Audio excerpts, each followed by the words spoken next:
Donc ta question c'était les problèmes de vergéture. Donc je disais que les vergétures qui sont récentes, on peut les estomper. C'est-à-dire par exemple vous êtes enceinte. Quand vous êtes enceinte, le premier jour où le médecin constate votre grossesse, c'est ce premier jour-là où vous devez mettre l'huile.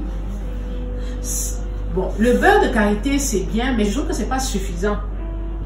Parce que même souvent, certaines mettent le beurre de karité et après, ils ont des vergétures. Ça veut dire que le beurre de karité, c'est pas suffisant. Moi, je pense qu'il faut acheter des huiles. Vous avez l'huile à la rose musquée.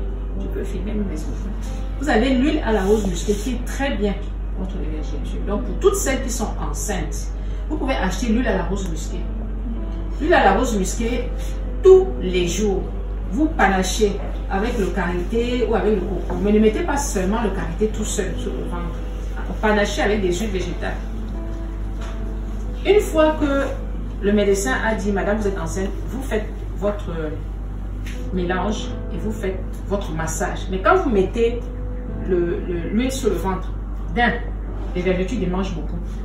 C'est la question que j'allais poser parce que je pense une fois sur la page, une dame avait posé la question là et vous avez demandé de ne pas gratter des démangeaisons, que ça accentue la formation des vergetures.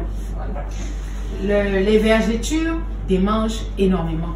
Énormément. Donc vous aurez tendance à gratter. Et plus vous grattez, plus vous déchirez les fibres. Et plus vous déchirez les fibres, plus vous avez des vergetures. Donc il ne faut surtout pas gratter. Ça gratte, ça démange parce que le corps n'est pas hydraté. Donc quand vous sentez une démangeaison, vous mettez l'huile en grosse quantité. Et quand je dis de mettre l'huile, c'est pas que vous mettez une petite goutte d'huile. Vous mettez jusqu'à ce que le ventre brille. Et à chaque sortie de douche, vous devez mettre votre huile. C'est-à-dire, il ne faut même pas que la peau tire un peu. Et quand vous arrivez au 6e mois, au 7e mois, c'est encore pire. Parce que le ventre est déjà proéminent. Il faut que le ventre soit brillant tout le temps. Il ne faut même pas que le ventre soit un peu sec. C'est tout. Et même après l'accouchement, vous continuez. Après l'accouchement, les 2 mois qui suivent, vous devez continuer à hydrater votre ventre. Parce que ce n'est pas fini. Vous devez continuer à hydrater votre ventre. Ça veut dire qu'on faisait des efforts d'hydratation, mais de la mauvaise façon. Voilà. On mettait de petites quantités.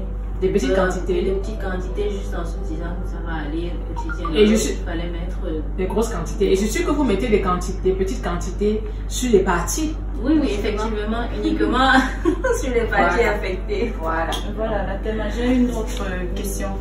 Par rapport au massage, là, c'est pendant combien de temps? Parce que généralement, quand on sort de la douche, on fait vite de mettre de l'huile sur le corps sans vraiment insister. On peut masser pendant combien de minutes à peu près? En fait, ce qui se passe, c'est que pour masser les vergetures, pour masser le ventre, on pince. C'est-à-dire, quand vous faites un massage, ne vous contentez pas de mettre l'huile comme ça et puis c'est fini. Non. Si vous voyez déjà que vous avez des vergetures naissantes, c'est-à-dire des vergetures qui sont en train d'apparaître, vous pincez la vergeture. Vous pincez comme ça. Vous pincez. Vous pincez. Vous pincez. On vous demande, c'est pas un massage fort, hein. C'est pas les muscles, hein. Non. C'est un massage de telle manière que jusqu'à ce que l'huile pénètre dans la peau. Ce n'est pas que vous mettez l'huile, vous laissez comme ça. Vous massez jusqu'à ce que l'huile pénètre dans la peau. Et si vous voyez que vous avez déjà des vergetures apparentes, des vergetures qui sont en train d'apparaître, vous massez cette petite vergeture-là. Vous les pincez en fait. Vous les pincez, vous les pincez, vous les pincez, vous les pincez. Mais vous devez faire ça tous les jours. Et c'est ça qui est difficile, c'est faire ça tous les jours, prendre le temps. Même si vous n'avez rien, même si vous n'avez rien, même si vous n'avez pas de vergeture, vous devez le faire tous les jours, 2 fois par jour. Et pendant 9 mois, c'est souvent ça qui décourage. Et souvent ça qui décourage les femmes. Elles disent que non, moi je n'ai pas de vergeture, je ne fais rien. Et une fois qu'elle accouche, les fibres, le collagène ont cassé. Pour elle, elle a passé sa grossesse, elle n'a jamais hydraté son ventre, elle n'a pas de vergeture, elle est contente. Mais après l'accouchement, paf, tout explose. Voilà.